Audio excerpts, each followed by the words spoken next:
August, Deleth August Arkham House, and the Cthulhu Mythos. This is the first of the month will be an audio recreation of the first edition of The Outsider and Others. The first glimpse the public gets of HP Lovecraft's skill as a writer of horror. Just like Bierce, I'm not going to list what's in the episode, so I just hope you enjoy today's surprise. Brought to you by BunnySlippers.com. Check out the brand new Dino Sound Slippers. Slippers make a roaring sound every couple of steps.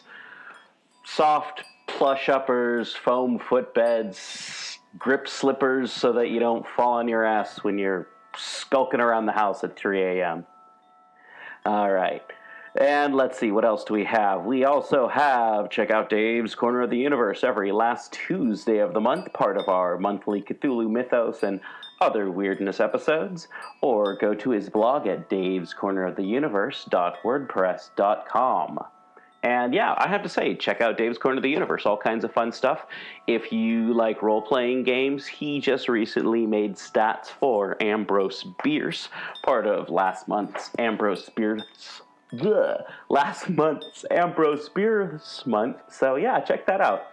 And also help support the show by buying a shirt, pgttcm.threadless.com. And we've got the cool Sathagua Latina Cha Ratfink-inspired t-shirts that I just made the other day, and the super cool Join a Cult t-shirt that has kind of a hand-drawn Cthulhu with X's over it. I think you'll dig it.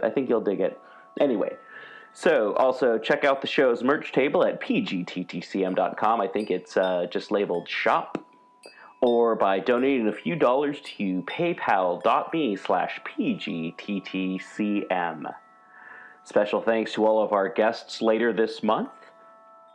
And check out whatever they've got going on. If you want to be on PGTTCM or Black Clock Audio due to your profession, or hobbies in academics, arts, or literature pertaining to gothic horror, cosmic horror, weird fiction, or anything that we cover on the show, go to pgttcm.com/contact and talk to me about stuff. Black Clock Audio Tales is a daily podcast that reads you a story, either a chapter, a novel, or a whole short story. Join us in our exploration of old ghost stories, supernatural fiction, horror tales, folk tales, fantasy, gothic horror, weird fiction, and cosmic horror. And don't forget to join us for our monthly show about the Cthulhu Mythos. What are you talking about? This month it's all about the Cthulhu Mythos. And Arkham House Publications and August Deleth. Look for our podcast wherever you find your podcasts. We suggest Podbean or Apple Podcasts. And hey, if you're one of our regular listeners who's not a big Cthulhu Mythos fan, you probably know someone who talks about that Cthulhu guy all the time. And hey, tell them about this month. Or hey, if you've got friends who you want to know more about the Cthulhu Mythos, pass this month on to them, and it's going to be a lot of really good examples of HP Lovecraft. So hey, we got that going on.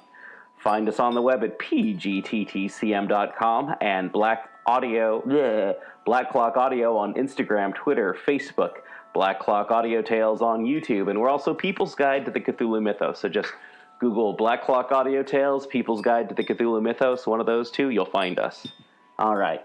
Check out the website, edited by Daniel Spitzer, produced in Badger Strip Studios in lovely North Portland, Oregon, USA.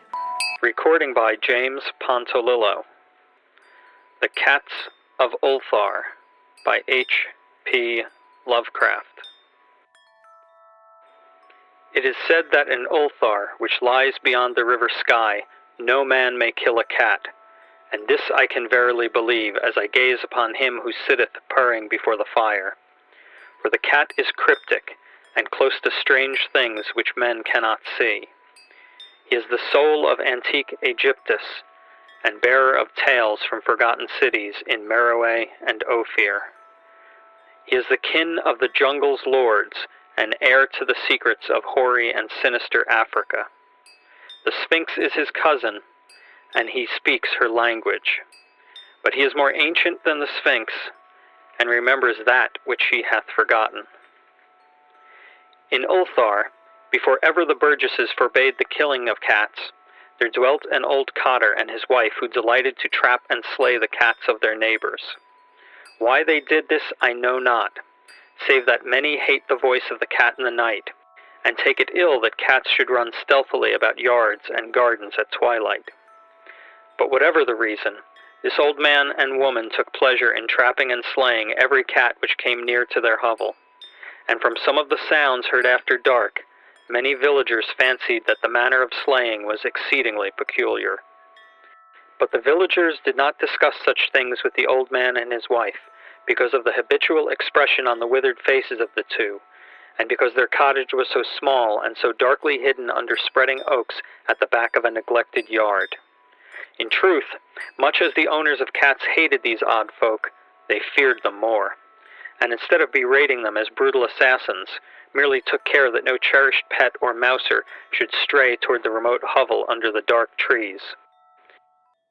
When through some unavoidable oversight a cat was missed and sounds heard after dark, the loser would lament impotently, or console himself by thanking fate that it was not one of his children who had thus vanished. For the people of Ulthar were simple, and knew not whence it is all cats first came. One day a caravan of strange wanderers from the south entered the narrow cobbled streets of Ulthar. Dark wanderers they were, and unlike the other roving folk who passed through the village twice every year. In the marketplace they told fortunes for silver and bought gay beads from the merchants. What was the land of these wanderers none could tell, but it was seen that they were given to strange prayers, and that they had painted on the sides of their wagons strange figures with human bodies and the heads of cats, hawks, rams, and lions. And the leader of the caravan wore a headdress with 2 horns, and a curious disc betwixt the horns.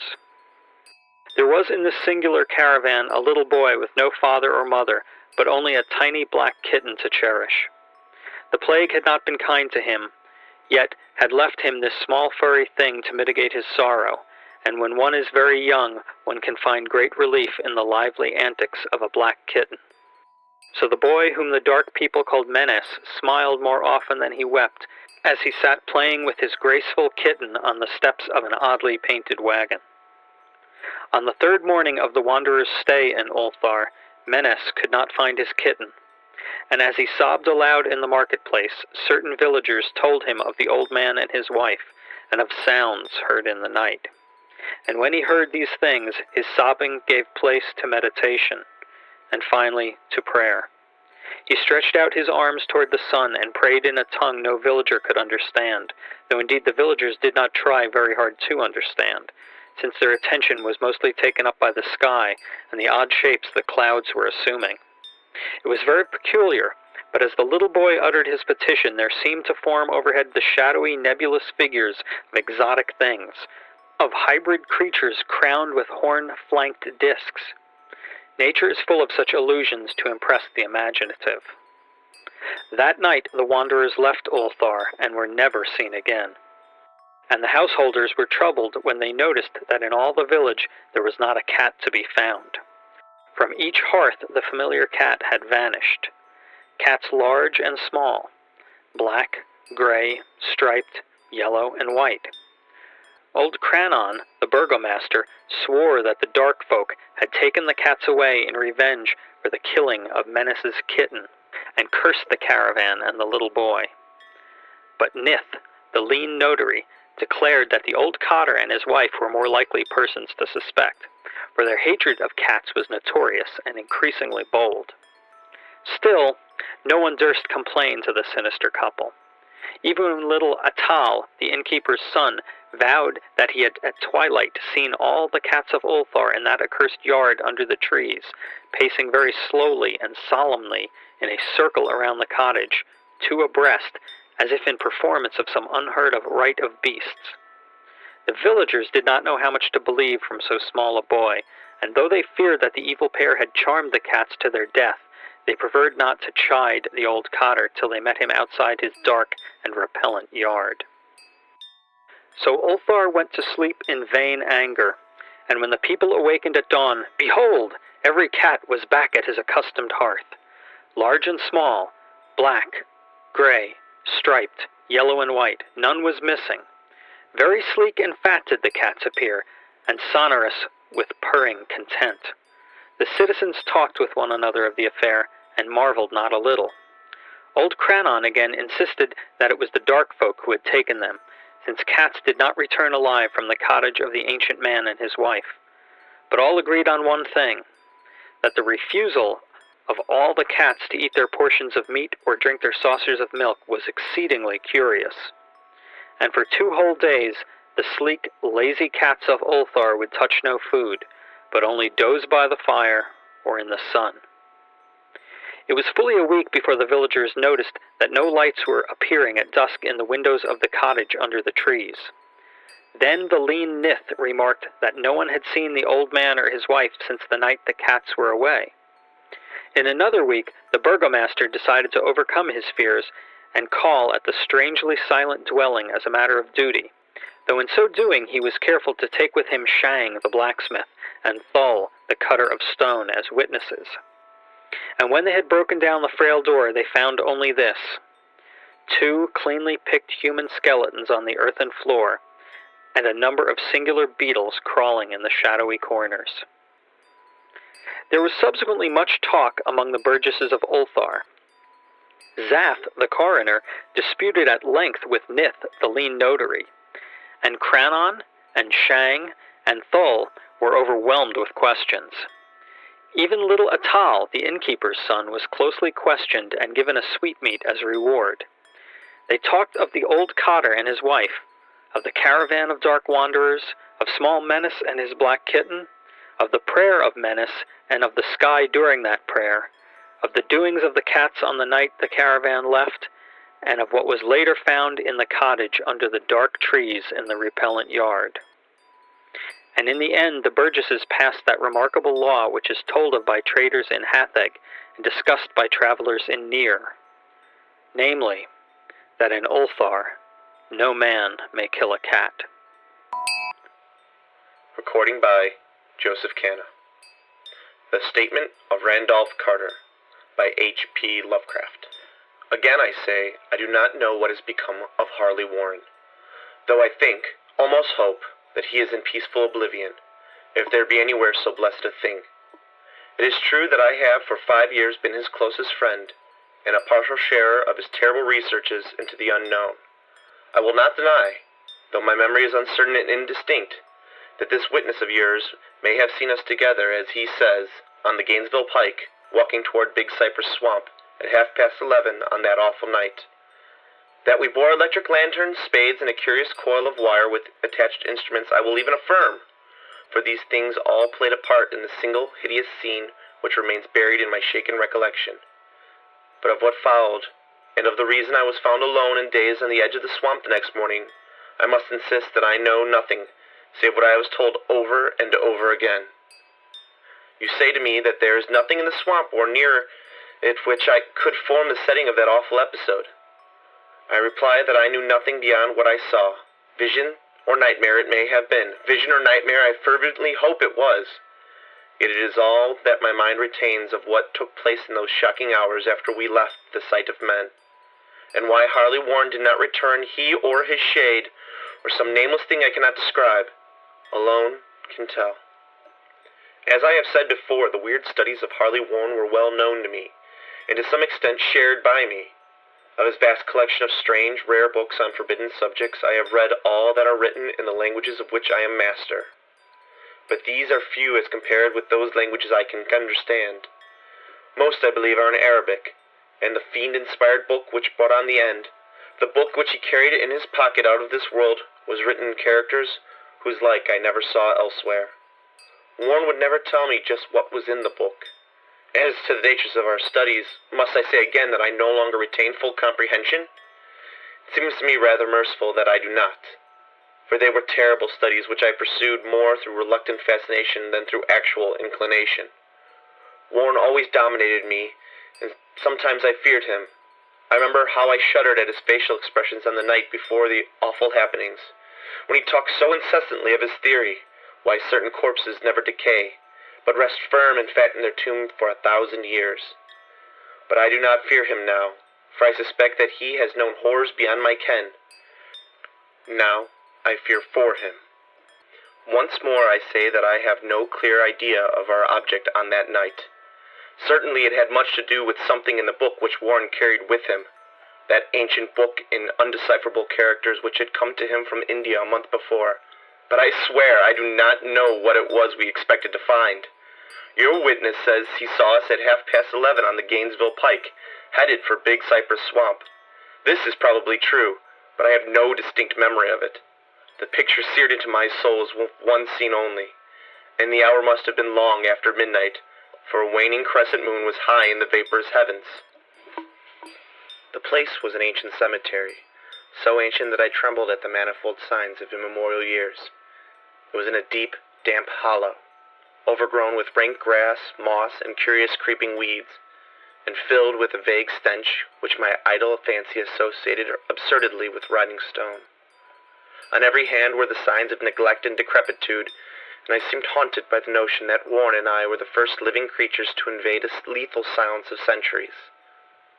Over the valley's rim, a waning crescent moon peered through the noisome vapors that seemed to emanate from unheard-of catacombs, and by its feeble, wavering beams I could distinguish a repellent array of antique slabs, urns, cenotaphs, and mausoleum facades, all crumbling, moss-grown, and moisture-stained, and partly concealed by the gross luxuriance of the unhealthy vegetation.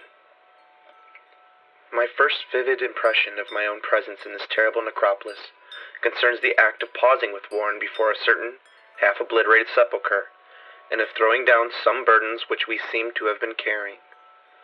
I now observed that I had with me an electric lantern and 2 spades, whilst my companion was supplied with a similar lantern and a portable telephone outfit.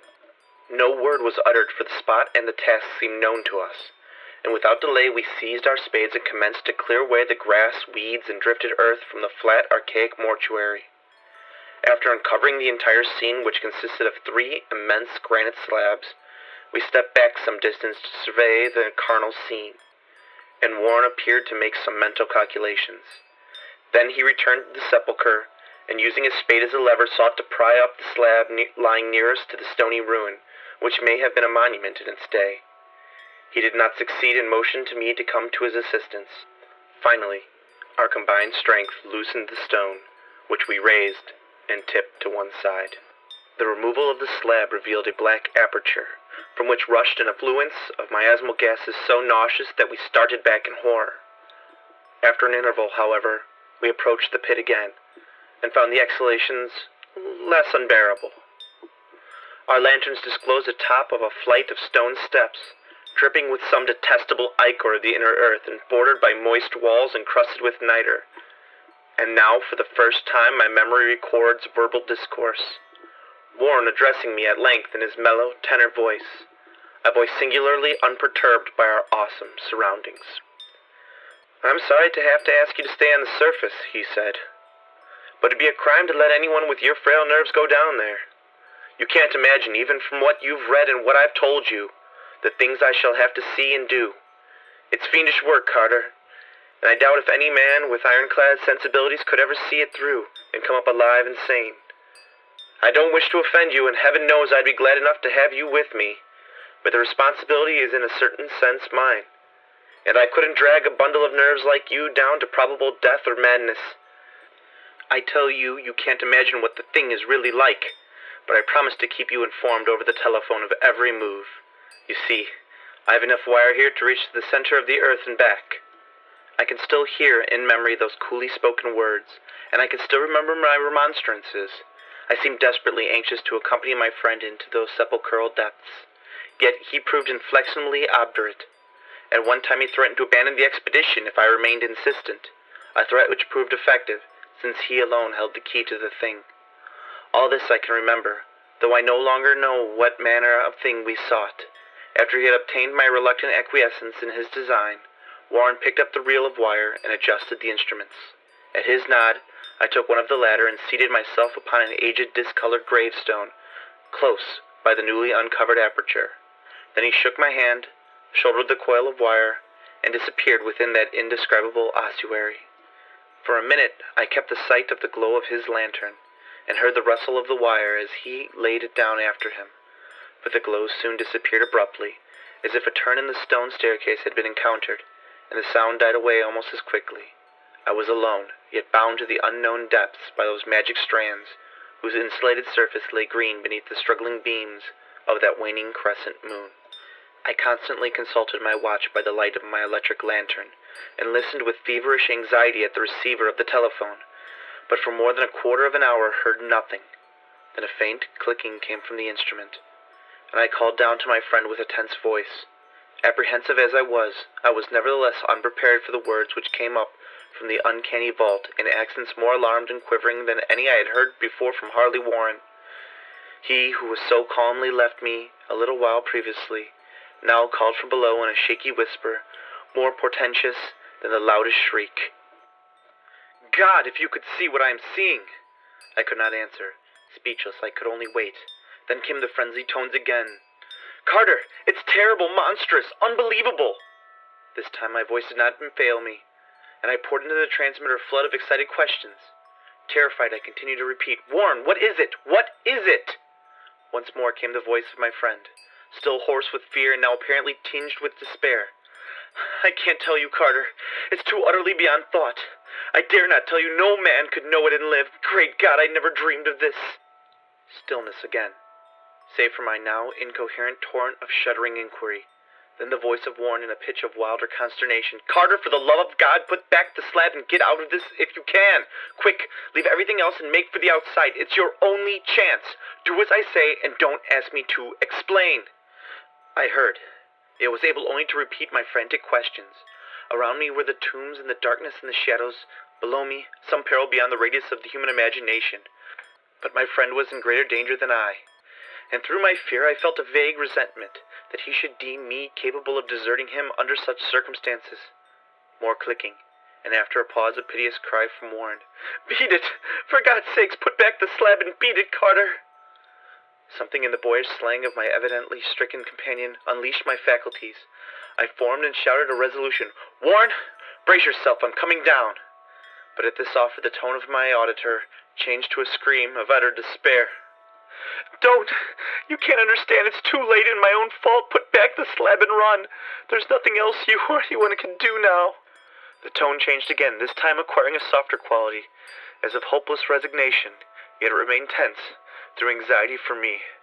Quick, before it's too late. I tried not to heed him, tried to break through the paralysis which held me, and to fulfill my vow to rush down to his aid. But his next whisper found me, and still held inert in a chain of stark horror. Carter, hurry! It's no use. You must go. Better one than two. The slab. A pause, more clicking, and the faint voice of Warren. Nearly over now. Don't make it harder. Cover up those damn steps and run for your life. You're losing time so long, Carter. Won't see you again.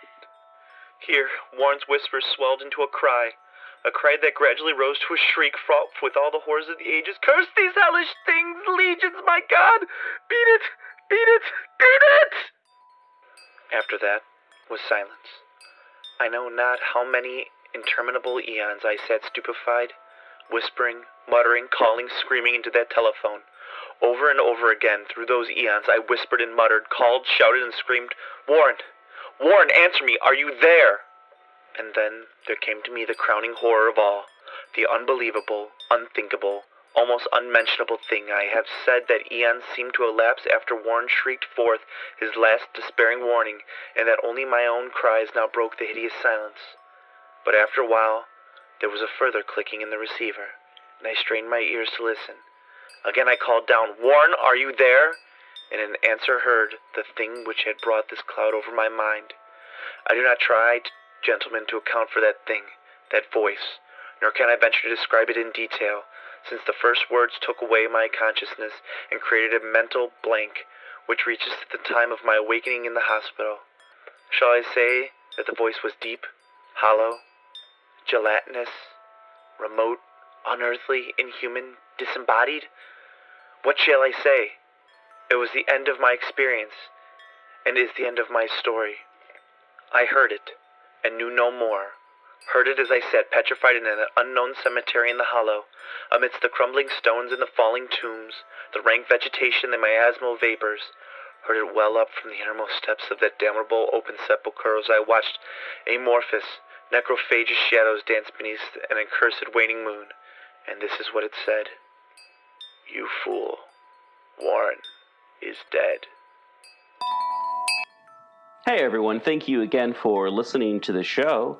We're not done. We've got more Lovecraft coming up, but just a reminder to rate, review, and subscribe if you're enjoying the show. If you have any suggestions, you can contact me on Facebook at People's Guide to the Cthulhu Mythos and Black Clock Audio Tales. So yeah, if you have any suggestions, anything you want to hear on the show, you want to read something, you want to be a guest on the show, hey, are you in Portland and want to be a guest on Welcome to Portland? Sit in the basement and drink beer and eat charcuterie and talk about yourself? Hey, I'm down for it. Go to pgttcm.com and check out Welcome to Portland. All right, back to the show. The Outsider by HP Lovecraft. Read by Morgan Scorpion. Unhappy is he to whom the memories of childhood bring only fear and sadness. Wretched is he who looks back upon lone hours in vast and dismal chambers with brown hangings and maddening rows of antique books, or upon awed watches in twilight groves of grotesque, gigantic, and vine-encumbered trees that silently wave twisted branches far aloft. Such a lot the gods gave to me. To me, the dazed, the disappointed, the barren, the broken. And yet, I am strangely content, and cling desperately to those sere memories when my mind momentarily threatens to reach beyond, to the other. I know not where I was born, save that the castle was infinitely old and infinitely horrible, full of dark passages and having high ceilings where the eye could find only cobwebs and shadows. The stones in the crumbling corridors seemed always hideously damp, and there was an accursed smell everywhere, as of the piled-up corpses of dead generations. It was never light, so that I used sometimes to light candles and gaze steadily at them for relief. Nor was there any sun outdoors, since the terrible trees grew high above the topmost accessible tower. There was one black tower which reached above the trees into the unknown outer sky, but that was partly ruined, and could not be ascended save by a well-nigh impossible climb up the sheer wall, stone by stone. I must have lived years in this place, but I cannot measure the time. Beings must have cared for my needs, yet I cannot recall any person except myself, or anything alive but the noiseless rats and bats and spiders. I think that whoever nursed me must have been shockingly aged, since my first conception of a living person was that of somebody mockingly like myself, yet distorted, shriveled, and decaying like the castle. To me, there was nothing grotesque in the bones and skeletons that strewed some of the stone crypts deep down among the foundations. I fantastically associated these things with everyday events, and thought them more natural than the colored pictures of living beings which I found in many of the mouldy books. From such books I learned all that I know. No teacher urged or guided me, and I do not recall hearing any human voice in all those years, not even my own, for although I had read of speech, I had never thought to try to speak aloud. My aspect was a matter equally unthought of, for there were no mirrors in the castle, and I merely regarded myself by instinct as akin to the youthful figures I saw drawn and painted in the books. I felt conscious of youth, because I remembered so little. Outside, across the putrid moat and under the dark, mute trees, I would often lie and dream for hours about what I read in the books, and would longingly picture myself amidst gay crowds in the sunny world beyond the endless forests. Once I tried to escape from the forest, but as I went farther from the castle, the shade grew denser, and the air more filled with brooding fear, so that I ran frantically back, lest I lose my way in a labyrinth of nighted silence. So through endless twilights I dreamed and waited, though I knew not what I waited for. Then, in the shadowy solitude, My longing for light grew so frantic that I could rest no more, and I lifted entreating hands to the single black ruined tower that reached above the forest into the unknown outer sky. And at last I resolved to scale that tower, fall though I might, since it were better to glimpse the sky and perish than to live without ever beholding day. In the dank twilight I climbed the worn and aged stone stairs, till I reached the level where they ceased, and thereafter clung perilously to small footholds leading upward. Ghastly and terrible was that dead, stairless cylinder of rock, black, ruined, and deserted, and sinister with startled bats whose wings made no noise. But more ghastly and terrible still was the slowness of my progress, for climb as I might, the darkness overhead grew no thinner, and a new chill as of haunted and venerable mould assailed me. I shivered as I wondered why I did not reach the light, and would have looked down had I dared. I fancied that night had come suddenly upon me, and vainly groped with one free hand for a window embrasure, that I might peer out and above, and try to judge the height I had once attained. All at once, after an infinity of awesome, sightless crawling up that concave and desperate precipice, I felt my head touch a solid thing, and I knew I must have gained the roof, or at least some kind of floor. In the darkness I raised my free hand and tested the barrier, finding it stone and immovable. Then came a deadly circuit of the tower, clinging to whatever holds the slimy wall could give, till finally my testing hand found the barrier yielding, and I turned upward again, pushing the slab or door with my head as I used both hands in my fearful ascent. There was no light revealed above, and as my hands went higher, I knew that my climb was for the nonce ended, since the slab was the trapdoor of an aperture leading to a level stone surface of greater circumference than the lower tower. No doubt the floor of some lofty and capacious observation chamber. I crawled through carefully, and tried to prevent the heavy slab from falling back into place, but failed in the latter attempt. As I lay exhausted on the stone floor, I heard the eerie echoes of its fall. I hoped when necessary to pry it up again. Believing I was now at prodigious height, far above the accursed branches of the wood, I dragged myself up from the floor and fumbled about for windows, that I might look for the first time upon the sky, and the moon and stars of which I had read. But on every hand I was disappointed, since all that I found were vast shelves of marble, bearing odious oblong boxes of disturbing size. More and more I reflected, and wondered what hoary secrets might abide in this high apartment. So many aeons cut off from the castle below. Then unexpectedly my hands came upon a doorway, where hung a portal of stone, rough with strange chiselling. Trying it, I found it locked, but with a supreme burst of strength I overcame all obstacles and dragged it open inward.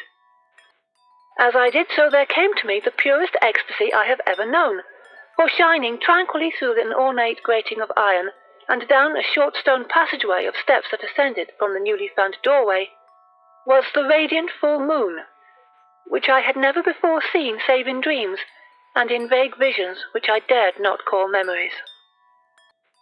Fancying now that I had attained the very pinnacle of the castle, I commenced to rush up the few steps beyond the door, but the sudden veiling of the moon by a cloud caused me to stumble, and I felt my way more slowly in the dark. It was still very dark when I reached the grating, which I tried carefully and found unlocked, but which I did not open for fear of falling from the amazing height to which I had climbed. Then the moon came out. Most demoniacal of all shocks is that of the abysmally unexpected and grotesquely unbelievable.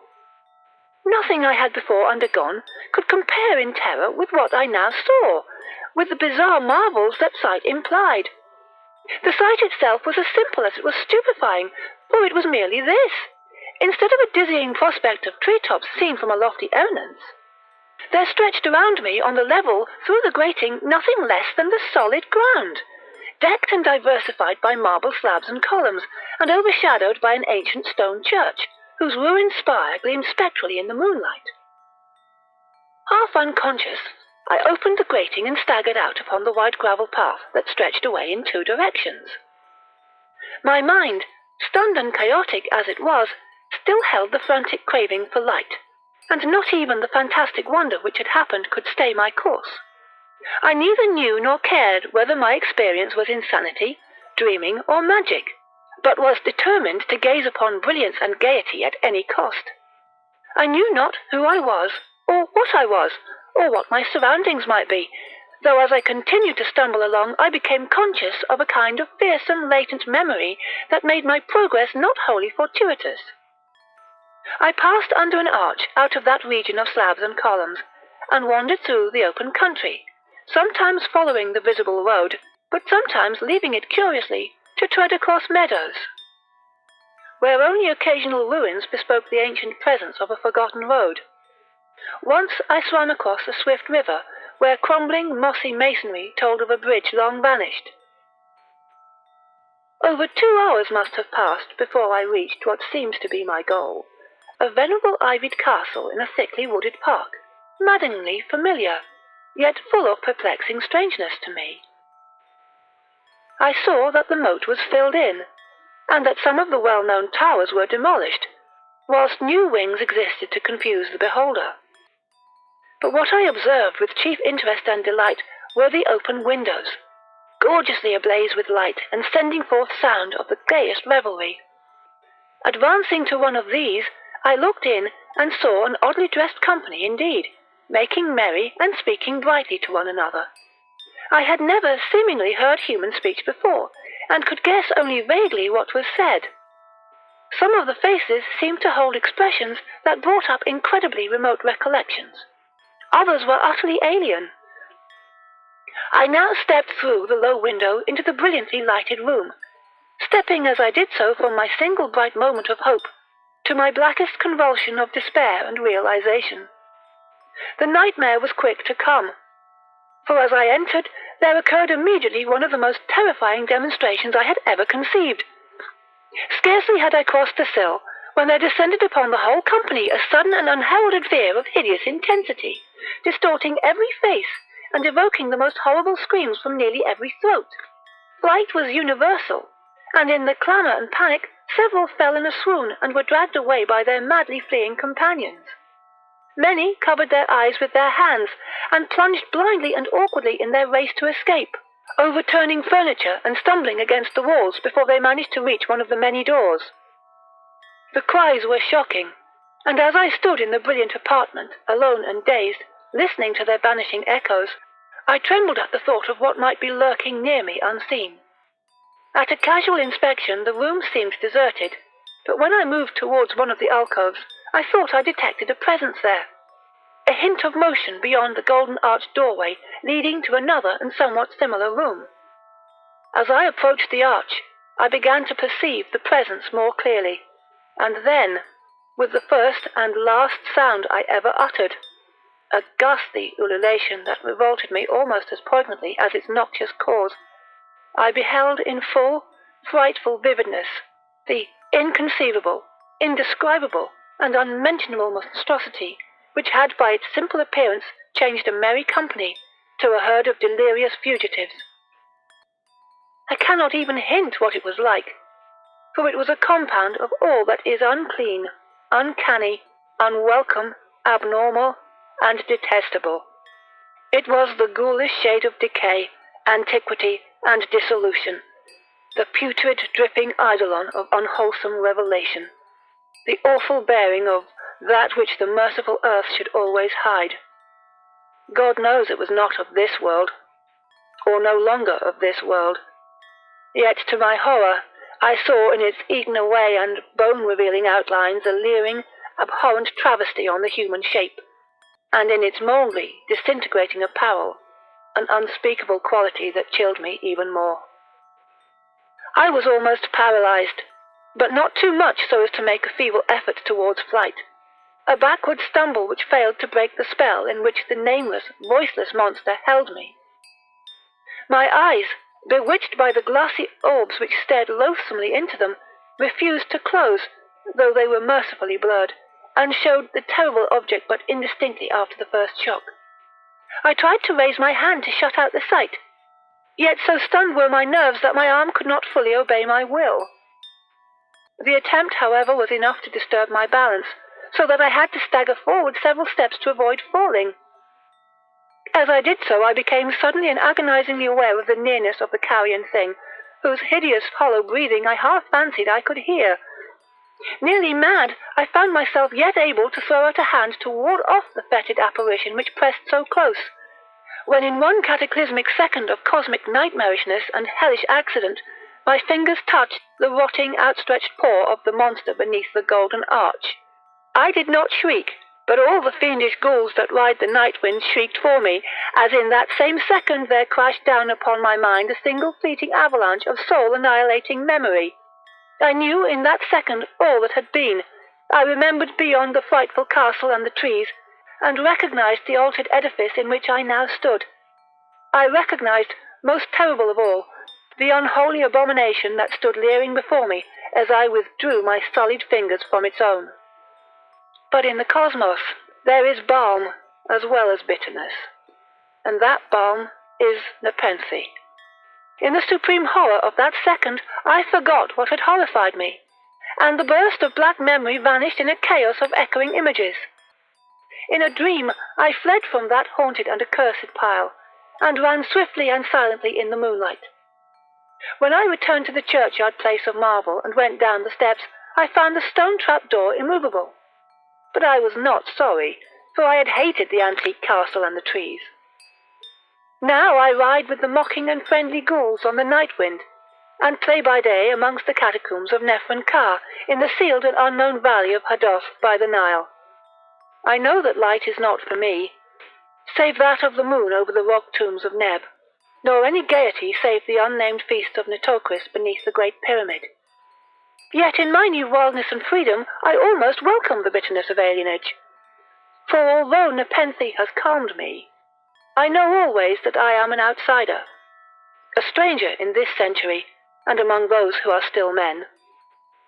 This I have known, ever since I stretched out my fingers to the abomination within that great gilded frame, stretched out my fingers and touched a cold and unyielding surface of polished glass. That was the end of The Outsider by HP Lovecraft, but not the end of The Outsider. Bye-bye. Hey everyone, thank you so much for listening to the whole episode, and I hope you all are having a great day, a great commute, a great whatever you're doing. I hope you make your flights on time. I hope you get to your next destination. I hope you have an awesome day at work. I hope your yard work all gets done. Thank you so much for listening. Share the show with your friends. Let everyone know about it. If you like the show, give us 5 stars wherever you listen to and rate podcasts. Tell your friends about it, and have yourselves a wonderful day.